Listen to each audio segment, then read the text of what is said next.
Hi guys, it's Dan again, that's your physio, and today we're going to go through more glute stuff. Why not? We love glutes, we love training glutes.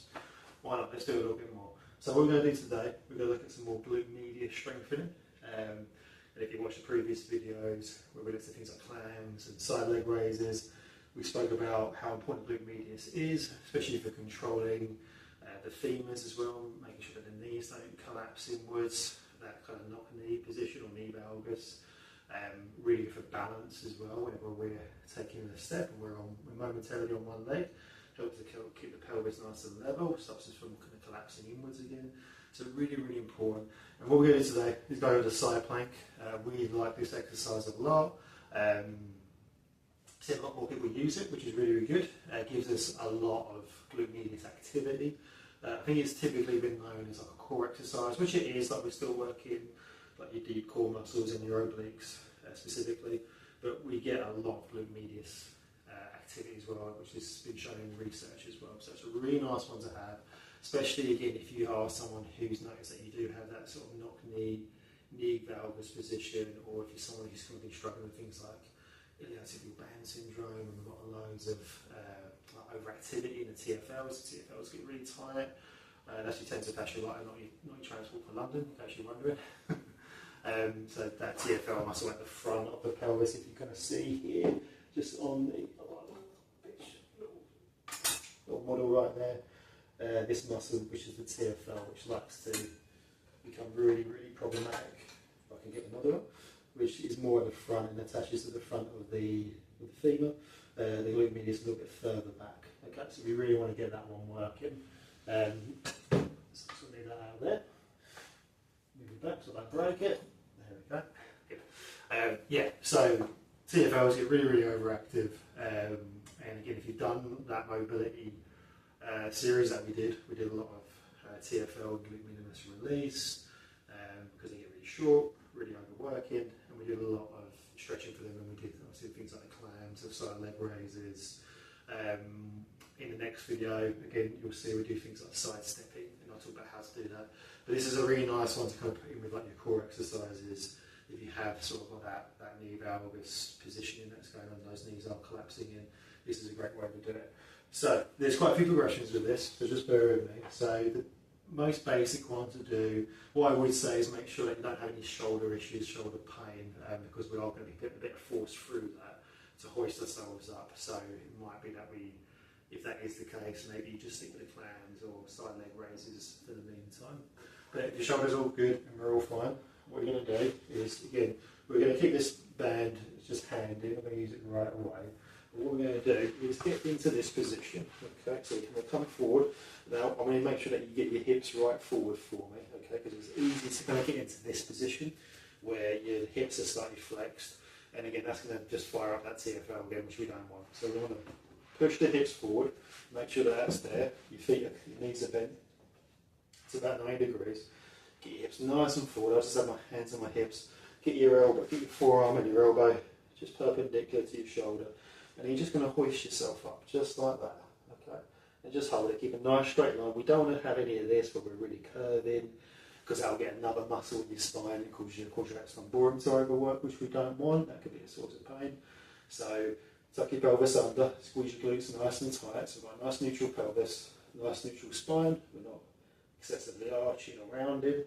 Nice and neutral. And just keep yourself straight. And we're just going to hold that there for anywhere from 10 seconds to 60 seconds. And just keeping it dead still. Just like that. Again, squeeze your glutes, pull your belly button in, and just hold that position, okay? Might help again if you do it in front of the mirror, or if you get your phone, or someone's just to record you so you can see that you're nice and straight. Hopefully I'm straight on this video, otherwise that'd be a bit embarrassing. So yeah, make sure you can just see yourself, because it just gives you that visual feedback, which is really good. And also you do the other side once you've done this set. Now if you want to make it harder, there's quite a lot of ways to do it. The next progression I'll do, I'm going to try and not kick the pelvis model, the spine model out of the way. We're going to have this top leg nice and straight, and then you're going to hoist yourself up. So again, we just going to lengthen our body a little bit more, put a bit more load, because we've got a longer moment arm now on the gluteus medius. And again, same form cues, tuck your pelvis, pull your belly button in, make sure you've got a neutral spine, make sure you're nice and straight, hopefully I'm nice and straight. And again, we're just going to hold it there, okay? If you want to make it even tougher, we can do the same thing. Just bring that top leg up, just push it slightly back. Again, I'm going to try and not kick that model out of the way. Keep it there for me. So we're not coming forward, make sure we are slightly back. So that hip is slightly extending, okay? You can even bring in something like a side leg raise with this, which is a lot more advanced, which is really, really, really, really tough. So you can do that as well with it, okay? If you want to make it really, really hard, of course, you can put the band on. I'm going to give that side break. I did this side. That's another thing. You give yourself enough rest time, because if you are doing that one with the leg coming up and down, technically you're using both gluteus mediuses. So when you go to do the other side, you're wondering why you're shaking and you're collapsing after about 5 seconds, because that side's knackered as well. Alright, so just bear that in mind. So yeah, if you do want to use the band, again, make sure the band is just above your knees. Okay, get yourself into this position. So we're here, hips come forward again, belly button in. You know, I've not got my knees in front of me. I've got a nice straight line from my head down towards my knees. I can come up and then I can have this leg up as well. And then I'll get extra resistance. And if I want to do the side leg version, make sure again I'm bringing it up, pushing it back, holding it for a couple of seconds, coming down, which again is going to be quite advanced now, quite tough, okay, to do. So quite a few progressions there, guys. So I'm going to put that band off again.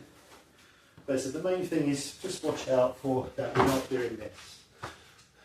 Again, these are forward, and we're kind of in this position. We don't want to be there, because again we're going to overuse that TFL and glute min, which we don't want.